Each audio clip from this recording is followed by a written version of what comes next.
Gracias por visitar nuestro canal. En esta entrega de opiniones presentamos la historia de Celso Juan Marrancini, quien es el actual presidente del Consejo Nacional de Empresas Privadas, CONEP, un empresario muy destacado de nuestro país con más de 20 años de trayectoria y participación en las asociaciones empresariales y en el sector industrial y productivo de la República Dominicana. Te invito a conocer su historia y sus opiniones sobre temas muy diversos que tratamos en esta ocasión.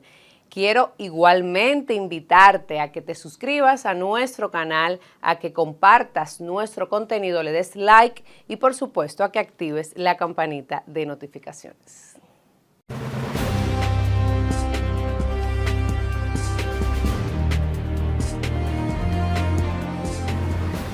Bueno, como les decía, hoy tenemos el privilegio de recibir en opiniones a don Celso Juan Marrancini, quien es el presidente del Consejo Nacional de Empresas Privadas, CONEP, con una vasta trayectoria en el ámbito empresarial, industrial. Conoceremos su historia, les invitamos a que mantenga la sintonía para que disfrute de esta conversación.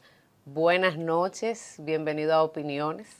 Buenas noches y gracias por la invitación, el privilegio y el honor realmente es mío. Buenas noches a todos los televidentes y a los seguidores de este prestigioso programa. Muchísimas gracias por la receptividad. Bueno, queremos conocer su trayectoria. Vemos en los medios, en los eventos que realiza el CONEP donde participan, y lo que vemos en la cámara no siempre conocemos el esfuerzo que hay detrás, la historia.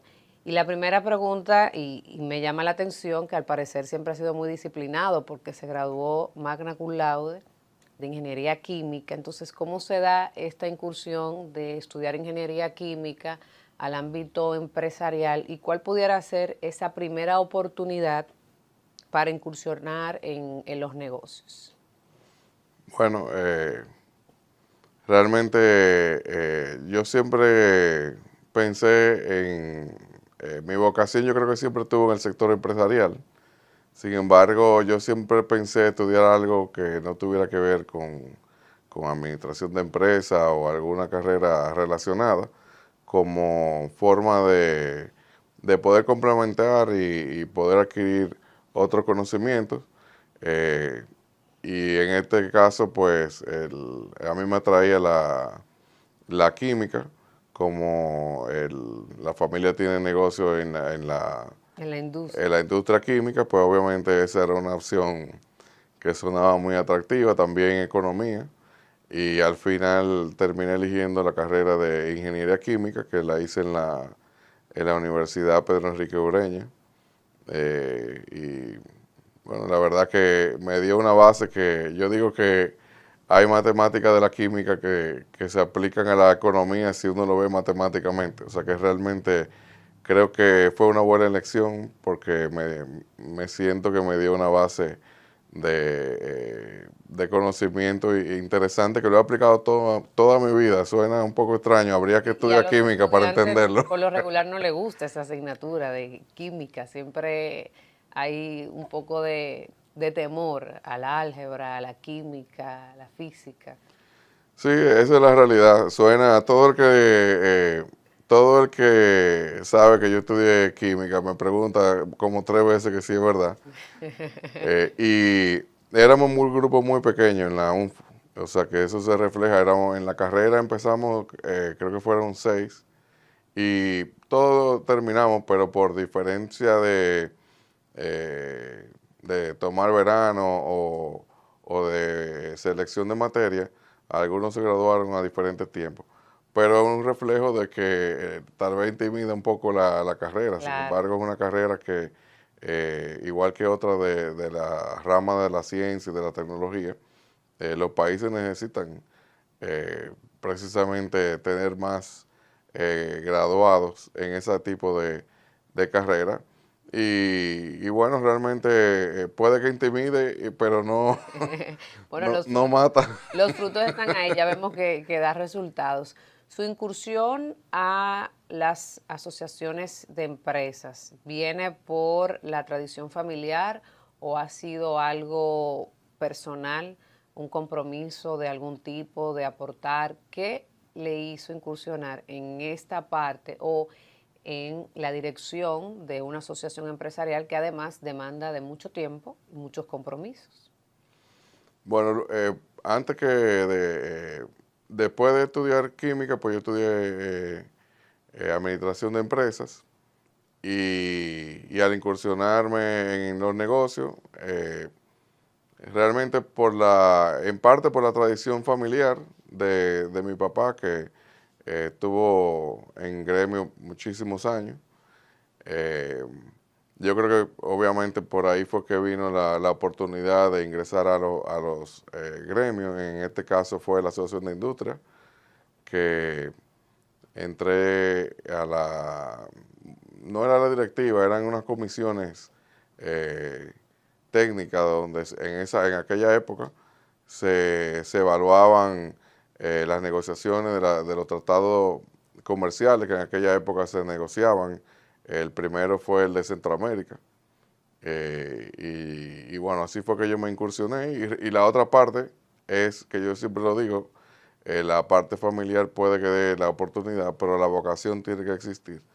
Y realmente me involucré mucho pues tuve vocación de trabajar con los demás industriales en ese momento por temas que nos unían. En aquel momento el tema de los tratados de libre comercio era en el tope de la agenda, porque realmente eh, a la vez que significaba oportunidades para las empresas industriales abrir nuevos horizontes de exportación, también representaba un cambio importante en la regla de juego de la competencia internacional. Y de los negocios también, hasta en lo local también. Correcto.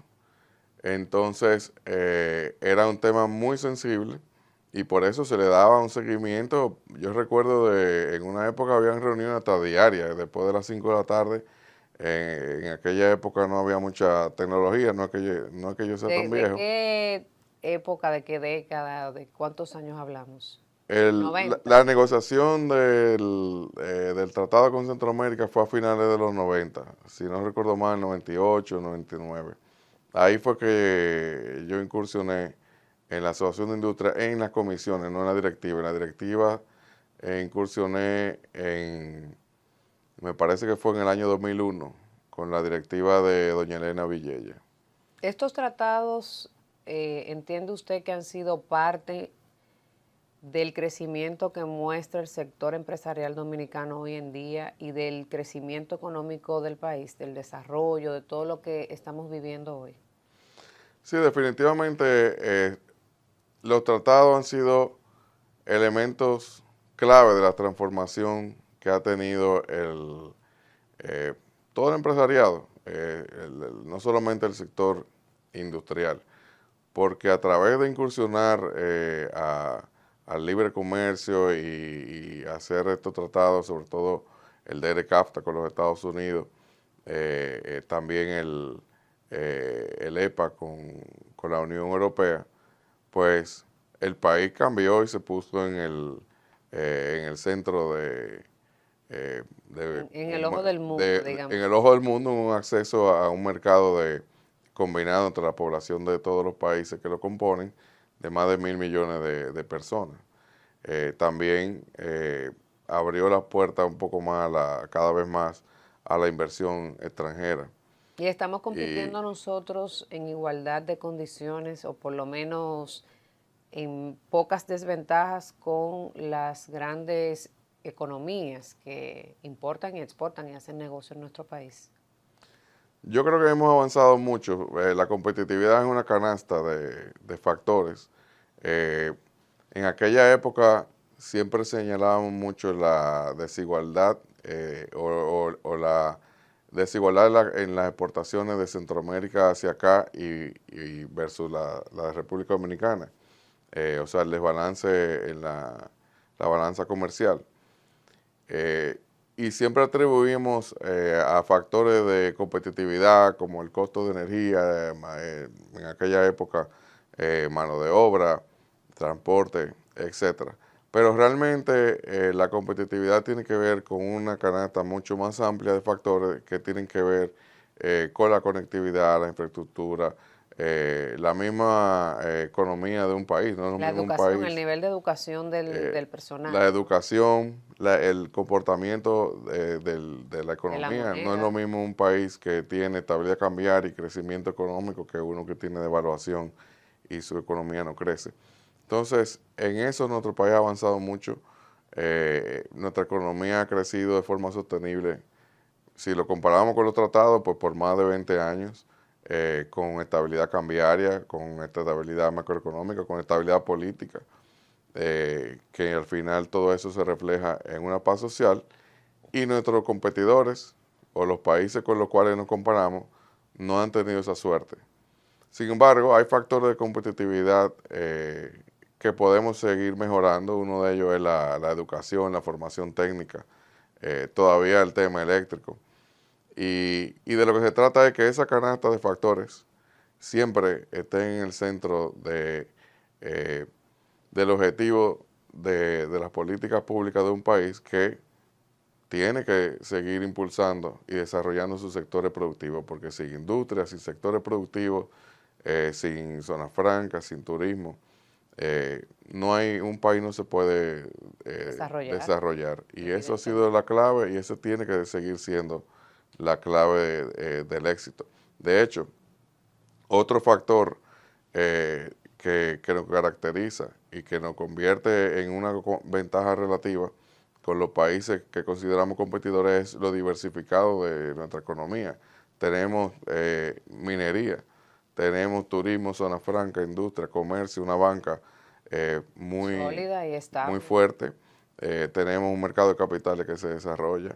Entonces realmente de lo que se trata es de seguir diversificando la economía, pero también trabajar en los factores de competitividad de cada uno de esos sectores productivos, todo lo que es transversal al país, cómo aumentar la productividad. En el caso de la energía eléctrica, y no me quiero adelantar a la entrevista, pero ya que lo menciona como un factor importante y que de hecho lo sabemos, ¿qué propuesta tienen ustedes en ese sentido como organización o en su caso, conocedor del tema por la experiencia también familiar de su padre, para resolver o solucionar el problema de la energía eléctrica en el país? ¿Qué es lo que falta? Porque hemos avanzado, hay que ser objetivos, pero ¿qué falta?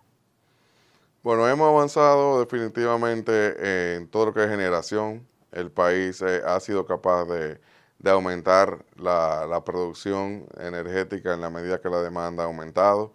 El país ha sido capaz de diversificar la matriz de los combustibles de generación, que es clave para poder eh, tener una relativa estabilidad de precio.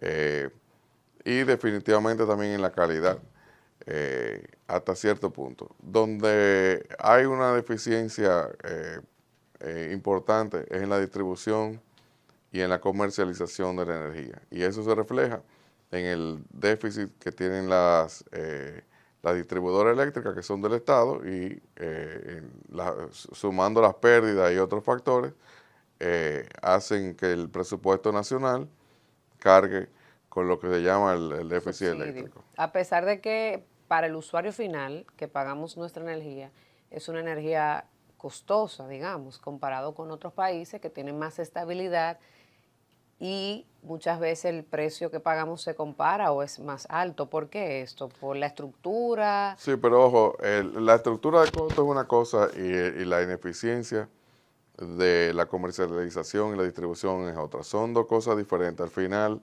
el costo de producción definitivamente incide en toda la cadena. El déficit nuestro es por ineficiencia en la distribución y en la comercialización. Es decir, hay más o menos así en números redondos, no, para tratar de explicarlo más fácil, aproximadamente la mitad de la pérdida no es subsidio, es pérdida.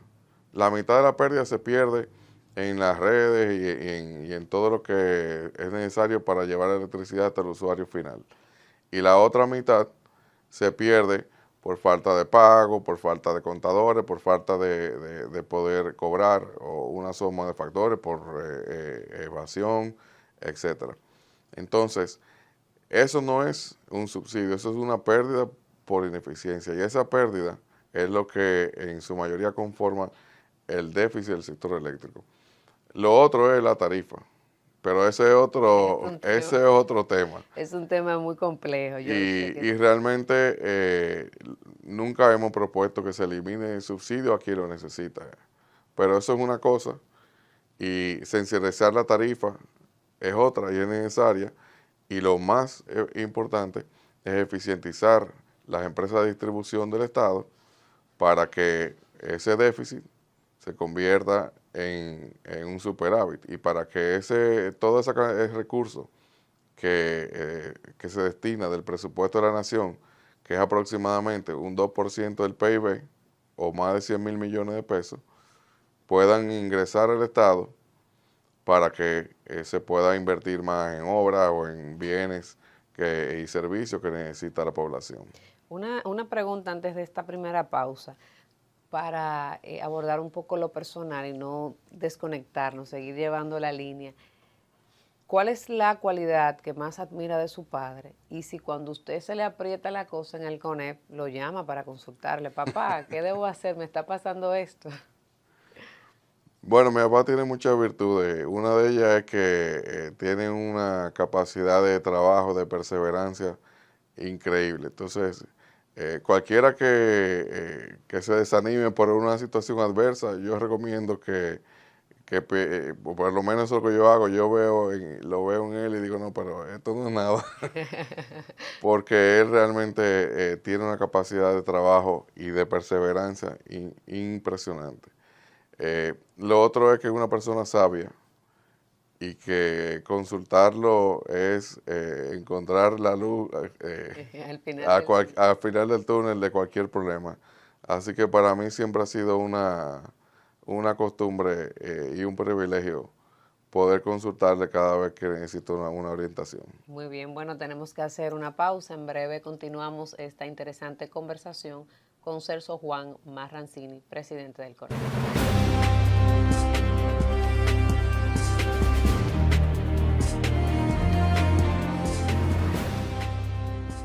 Gracias por continuar en Opiniones. Aquí seguimos conversando con Celso Juan Marrancini.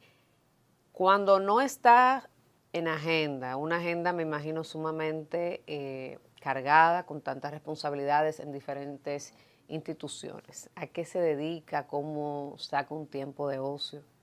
¿Cuál es el hobby? ¿Qué practica?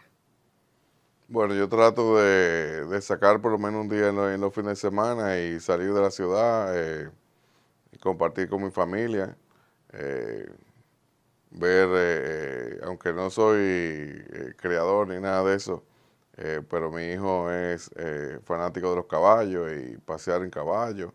Eh, ese es un hobby que disfruto mucho realmente. Muy bien. De la situación actual, la situación sociopolítica del país, ¿qué piensa? ¿Cómo visualiza la situación dominicana? Bueno, realmente y precisamente a finales del año pasado el CONEP concluyó los trabajos de la 10ª Convención Empresarial, y ese proceso nos permitió recorrer todo el país, trabajar con todos los sectores, todo tipo de empresas, por tipo, tamaño, en toda la geografía nacional, sobre todo con las que están representadas en los miembros del CONEP, que son 74 asociaciones y 64 empresas, que a la vez representan más de 60.000 empresas en toda la geografía nacional. Y ese proceso de que también se socializó con las universidades, con otros sectores sociales, luego lo presentamos al gobierno, nos permitió ver de dónde venimos y cómo plantearnos los próximos 4 años. Y realmente cuando miramos hacia atrás vemos un país que en los últimos 50 años su economía ha crecido de forma sostenida más de 5%, que ha tenido estabilidad política, ha habido su alto y bajo obviamente, pero hemos mostrado una estabilidad política y eso se refleja también en la estabilidad social y en la paz social que mostramos. Cuando miramos a nuestro alrededor, encontramos que muchos países, lamentablemente países hermanos, tienen otro tipo de problemas, algunos tienen temas políticos, algunos tienen unos regímenes que realmente comprometen el desarrollo y lo limitan para generar bienestar para su población. Entonces realmente yo creo que tenemos que valorar eso que tenemos y apuntalarlo para que todo lo que hagamos hacia el futuro sea preservando y mejorando y fortaleciendo eso que tenemos. ¿Cómo podemos mejorar cómo podemos balancear el desarrollo humano con el desarrollo económico? Nosotros hicimos una serie de propuestas, una de ellas es poner la educación en el tope de la agenda nacional y que no solamente se mida el crecimiento del país por el crecimiento de su economía o del Producto Interno Bruto, sino también que midamos cómo va mejorando esa calidad educativa, cómo alcanzamos que esa inversión enorme que se está haciendo de 4% del PIB, que suena poco porque es 4, pero es muchísimo. Pero este año son más de 300,000 millones de pesos, da su fruto, porque es importantísimo que esa inversión tan grande que estamos haciendo como país se traduzca en una calidad educativa que permita que los jóvenes y los futuros profesionales pues realmente tengan más oportunidades y encuentren vías de poderse desarrollar ejerciendo su profesión, pero con una base educativa que le permita precisamente poderse destacar. Entonces, es uno de los temas más importantes y realmente vemos que es una forma de enfocar el bienestar. Pudiéramos decir que para ustedes el presente y el futuro de nuestro país, pero también del desarrollo del empresariado, está en la educación. Sí, es que realmente la educación ya no es un tema solamente de equidad social. Es un tema de que el desarrollo económico del país se puede ver limitado por la falta de educación. Hoy en día hay oportunidades que tenemos como país, no solamente en diversas áreas. Por ejemplo, atraer más inversión extranjera, a generar más inversiones locales, aprovechar la tendencia del crecimiento del turismo. Pero para todo eso hace falta el capital humano necesario. Es fundamental. Para poder generar esas exportaciones. Por ejemplo, se habla mucho de nearshoring, de que a nuestro país vengan empresas, ya sea de parte de la cadena de suministro o las mismas empresas que se habían relocalizado en China o en Asia y que exportan a los Estados Unidos. Pero para hacer eso hay que tener el capital humano suficiente también. Es fundamental para todo. Usted menciona el tema del turismo y siempre se ha comentado que el país no se beneficia tanto, el empresariado dominicano no se beneficia tanto del auge del turismo. ¿Cuál es el parecer de ustedes si, en efecto, cómo impacta el turismo, el auge del turismo al empresariado, a la industria? ¿Y qué tenemos que hacer ahora? Ya alcanzamos los 10 millones de turistas, que era una meta. ¿Cuál debe ser el próximo paso?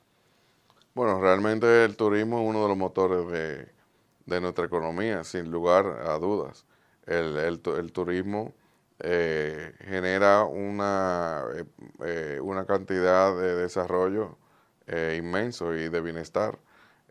Por ejemplo, el turismo moviliza la construcción, el agro, la industria, y así también todo lo que es una industria de servicios. A veces se cuestiona que muchos de los turistas que van a los todo incluido no salen a los entornos.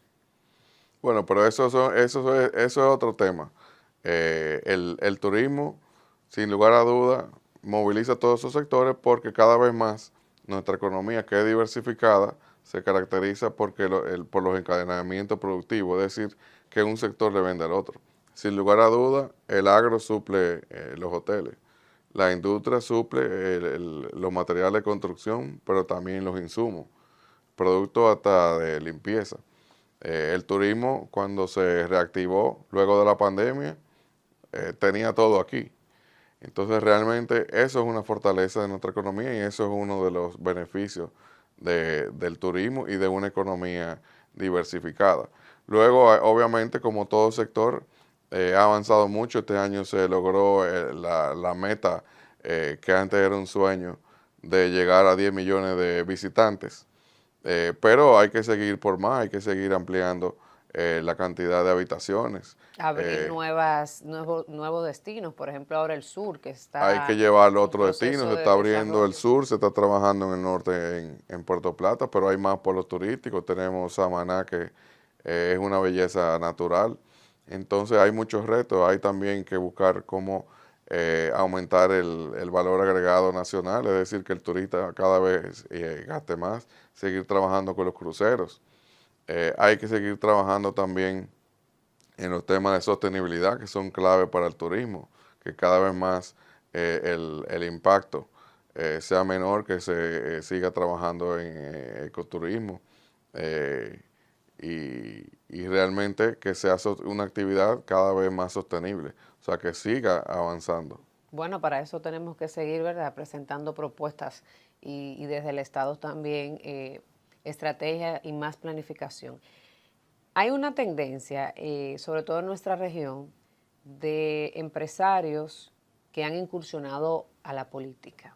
Tenemos el caso en nuestro país, por citar alguno, el actual presidente de la República, el ex candidato también del partido de la oposición, y en otros países vemos figuras del empresariado que han ocupado la primera posición pública. ¿Ha pensado alguna vez Celso Juan Marrancini con la posibilidad de ocupar una función pública electiva o aspirar a esta posición? No, realmente no. No es porque esté en contra de eso, todo lo contrario. Yo pienso que las posiciones políticas, todo el que tenga la vocación, debe ocuparlo. La política se trata de vocación y creo que de todo tipo de perfiles deben ir a la política eh, para mejorarla, para también aportar más y para tener también cada vez más capacidad. Eh, pero realmente en mi caso, eh, no, eso no ha pasado por mi mente y tengo otros planes. Muy bien. La inteligencia artificial es ya una realidad y en muchos países ya de hecho se está avanzando con legislaciones, se está implementando inteligencia artificial en la empresa, en la industria. ¿Han ustedes analizado cómo puede o cómo podría impactar el auge de la inteligencia artificial al empresariado en el caso específico de nuestro país? Sí, definitivamente es parte de los grandes tecnológicos que tenemos años ya hablando sobre ello. Para eso el país se tiene que preparar. Yo creo que habiendo visto la experiencia hasta ahora, hay muchas novedades y va a haber muchos cambios y la clave es irse adaptando. O sea, todavía hay temas de la inteligencia artificial y de sus implicaciones que son mera teoría.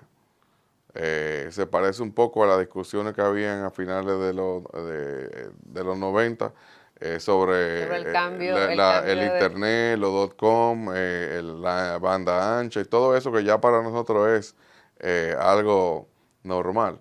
Entonces, todavía hay mucha incertidumbre de cómo va a ser, cómo va a funcionar. En otros aspectos, pues ya hay claridad y al final van a ser herramientas que bien utilizadas pues van a aumentar la productividad, van a facilitar las actividades no solamente económicas, sino hasta cotidianas.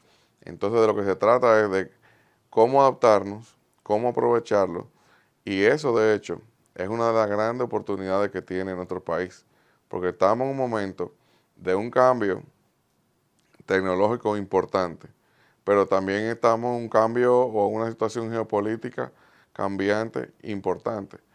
Entonces, como país debemos mirar hacia adentro y hacer todo lo posible por reforzar, fortalecer las áreas donde debemos fortalecer y prepararnos. Una de ellas es la educación, y prepararnos para abrazar esa tecnología y sacarle ventaja. Sacarle provecho. Para que cuando hagamos este ejercicio en 20 años, digamos, bueno, en los últimos 20 años República Dominicana se aventajó de los demás países porque se preparó y trabajó internamente para eso. Entonces, definitivamente, creo que la clave es prepararnos, irnos adaptando y abrazar la nueva tecnología que, sin lugar a dudas, no tiene marcha atrás. Ver la posibilidad de que sea positivo y aprovecharlo, no, ¿verdad? Asumir esas corrientes pesimistas muchas veces. La frontera, las decisiones que se han tomado recientemente para definir las políticas públicas en este espacio territorial tan especial y particular, ¿están afectando o cómo han afectado al empresario, a las empresas, a la industria dominicana? Mira, realmente como país, lamentablemente esa situación de nuestro hermano país Haití, que repercute definitivamente en nuestro país, es una situación difícil y es una situación compleja. Es difícil manejar un gobierno eh, con, eh, con sus propios retos, con sus propias necesidades, y a la vez lidiar con este tema que tiene repercusiones en la seguridad nacional, en la salubridad, en la migración y en el aspecto internacional también, porque muchas veces se ve con malos ojos la República Dominicana sin razón o por temas que tienen que ver con la defensa de su soberanía. Entonces nosotros hemos respaldado las acciones del gobierno. Pensamos que ha hecho un gran trabajo internacionalmente por la vía diplomática. Definitivamente la frontera hay que resguardarla. Debemos cuidarnos, cuidar nuestra seguridad nacional, nuestra soberanía y en la medida de y ver cómo inteligentemente logramos mantener y fortalecer ese comercio, porque realmente es es una fuente de ingreso importante para el país. Haití no deja de ser nuestro segundo socio comercial. La mayoría de los insumos que consume Haití vienen de la República Dominicana. Entonces se trata de hacer ese balance difícil entre nuestra seguridad nacional, resguardar la frontera, seguir trabajando con la comunidad internacional por la vía diplomática y propugnar porque existe una solución haitiana que no es la dominicana y mantener el comercio. Entonces, y no solamente eso, las empresas, incluso binacionales como Codevi, que dependen de que las cosas funcionen entre los dos países. Entonces son temas muy importantes y por eso debemos trabajar de cerca con el gobierno como lo hemos hecho, apoyarlo y propugnar porque hay una solución al tema haitiano. Bueno, esperemos que así sea. Vamos a una nueva pausa. En breve continuamos conversando con Celso Juan Marrancini.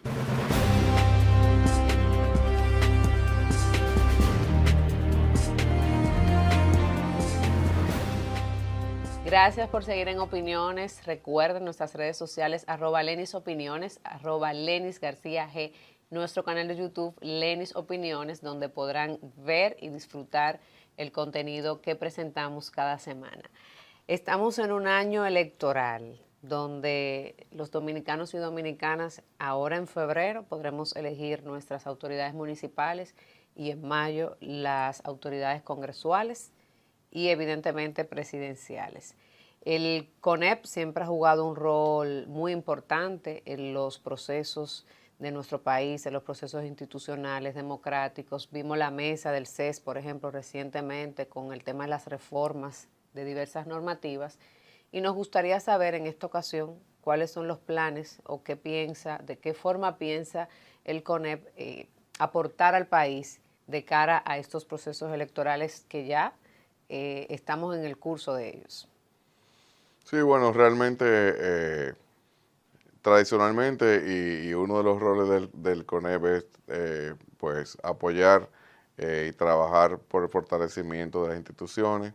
En este caso, el proceso electoral es fundamental en la estabilidad política de nuestro país y realmente nos corresponde no solamente a nosotros, sino a todos los ciudadanos, a los partidos políticos, apoyar y fortalecer este proceso, el fortalecimiento del sistema de partidos.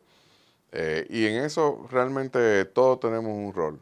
Los partidos políticos tienen un rol trascendental en todo el proceso electoral, no solamente con el cumplimiento de la ley, sino trabajando para no solamente obtener los resultados electorales que cada cual aspira, sino para que esto sea, cada proceso electoral se fortalezca y con eso se fortalezca el sistema de partidos y la democracia. Pero también los ciudadanos tenemos un rol importantísimo.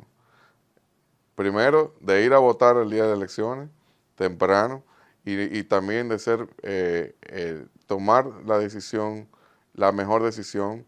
El voto es importantísimo, el voto es casi sagrado. O sea, el voto tiene que ser el fruto del mejor discernimiento de nuestra conciencia en cuanto a los candidatos que se nos presentan.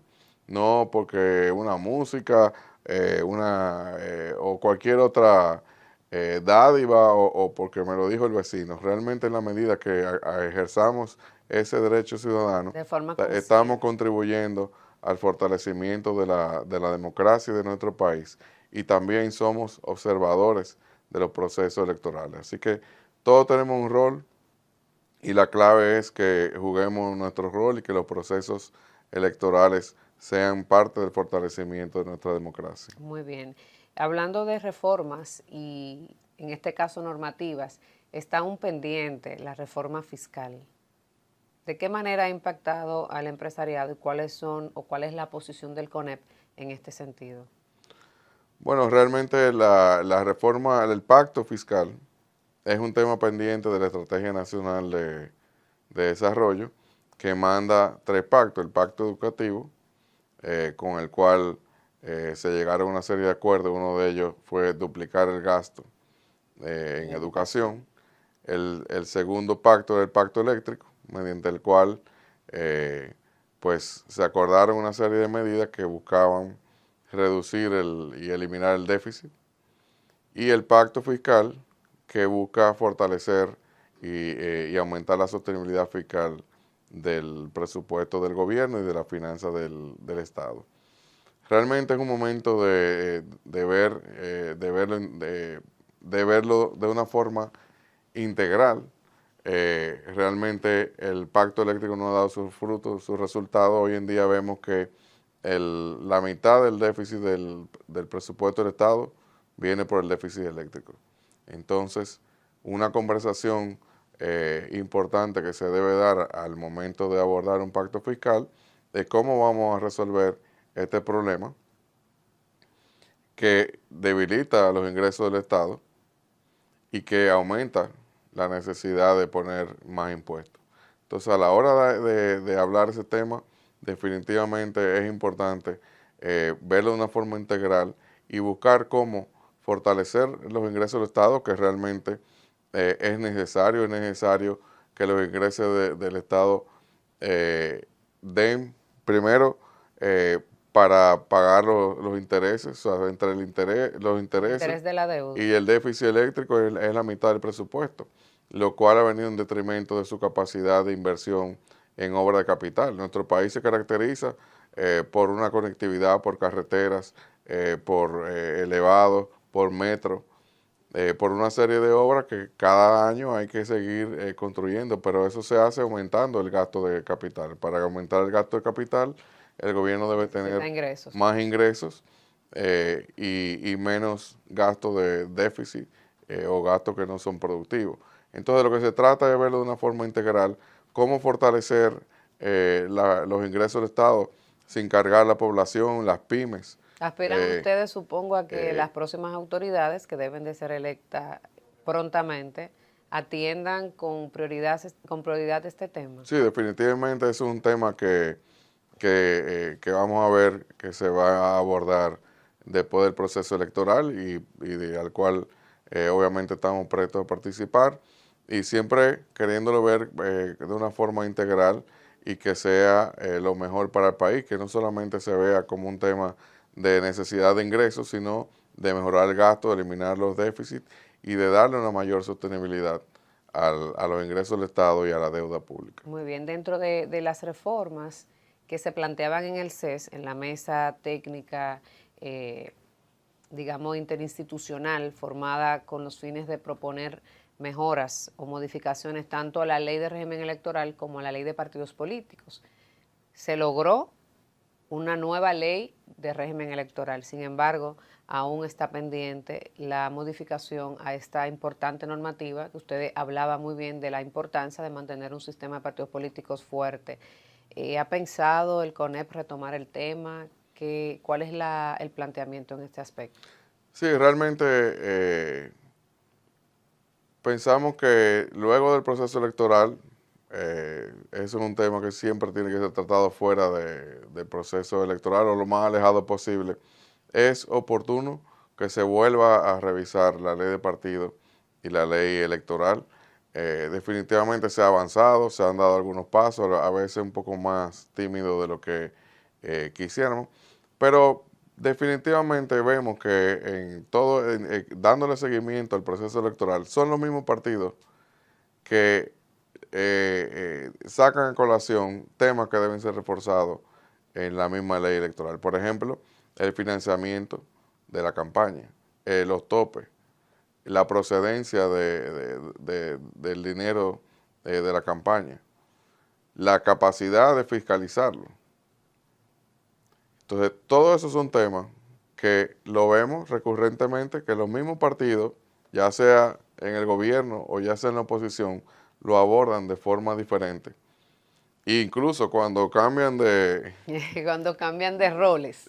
muchas veces son los mismos. Claro. Entonces son temas pendientes y muchos de ellos tienen que ver cómo fortalecer más el tema del financiamiento, del gasto y de la fiscalización de la campaña. Además hay temas también más técnicos y de procedimiento que se deben revisar, fruto también de este mismo proceso Claro, y de la de experiencia revisión que deje y este de la proceso. apariencia que tienen los mismos partidos Es y así. la Junta Central Electoral para poder seguir fortaleciendo nuestra democracia. Muy bien.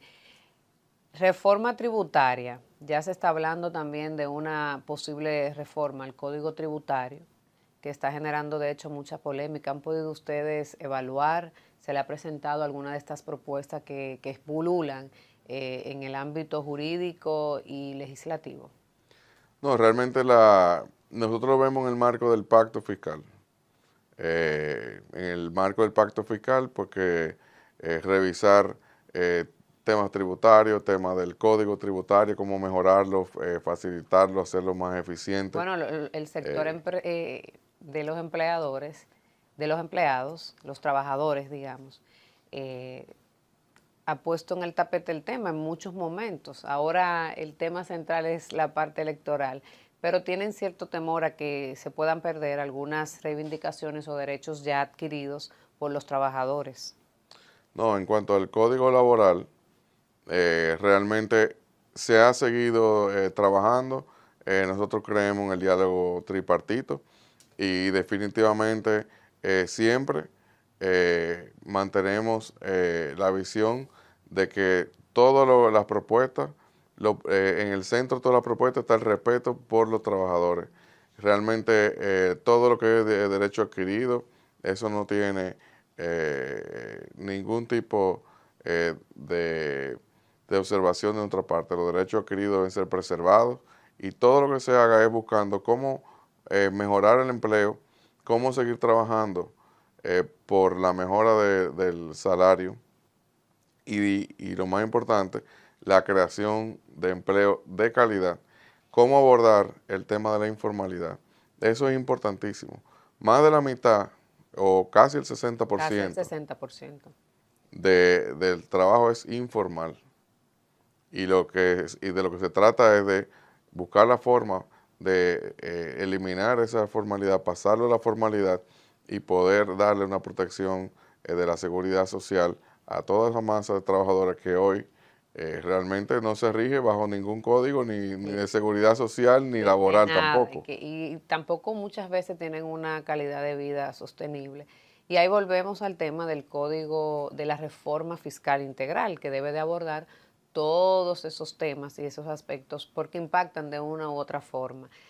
Se nos agota el tiempo. En los medios, en televisión, el tiempo muy, muy traicionero, digamos así. Y me gustaría saber con qué sueña Celso Juan Marrancini y si siente que ya ha alcanzado las metas que de joven visualizó, si ya se siente realizado en este momento de su vida. No, definitivamente yo creo que estoy muy joven todavía. Y realmente, no, yo sueño porque por seguir desarrollando la actividad empresarial, porque nuestro país sigue avanzando y yo creo que hay todavía Mucho eh, Celso. que trabajar para poder después pensar en más sueños. Pero definitivamente la cultura de trabajo es fundamental para alcanzar los sueños y para poder alcanzar el bienestar y la prosperidad. Si pudiera definirse, se le pidiera que se defina con una palabra, ¿cuál sería esa palabra que define a Celso Juan Marrancini? Bueno, yo creo que mi nombre, eh, no he pensado en una sola palabra, No ha pensado en ello. no. ¿Cuáles serían esos factores o las claves principales que ha evaluado de su éxito empresarial y profesional para que esos jóvenes emprendedores que nos ven y que quieren, ¿verdad?, incursionar en el emprendimiento, en la empresa, en la industria, pudieran verla como su punto, ¿verdad?, de motivación y ver en usted, evidentemente, una persona eh, a la que puedan seguir por su trayectoria y, evidentemente, por los aportes que ha realizado. Bueno, yo creo que realmente una cultura de trabajo, definitivamente. Eh, Einstein decía que el genio era 99% de trabajo y 1% de, creo que era De la inteligencia. Ahora no, inteligencia. y realmente creo que es así. Hay que ser inquieto y sobre todo aprender continuamente, interesarse por diferentes temas. Hay que ser innovador, que parecido pero es diferente. Creo que aprender, leer mucho, sobre todo en esta época que es difícil, con tanta información que nos llega, lamentablemente mucha de ella basura o que no aporta mucho dependiendo lo que uno siga en las redes o lo que deje que le llegue. Eh, Así que leer mucho, conocer todos estos temas que se hablan, yo siempre parto de los temas cotidianos, se habla de inteligencia artificial, bueno, investigar sobre eso.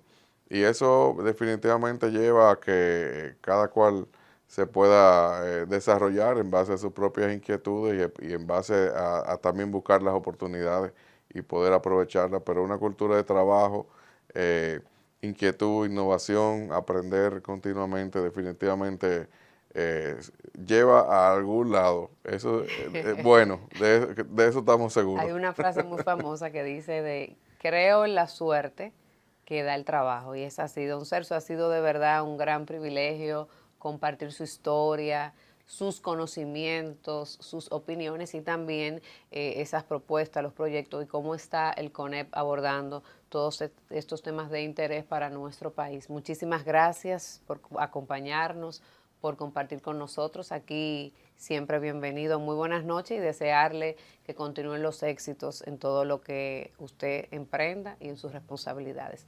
Muchísimas gracias a ustedes por acompañarnos cada domingo. Recuerden que aquí la opinión es de todos. Hasta la próxima.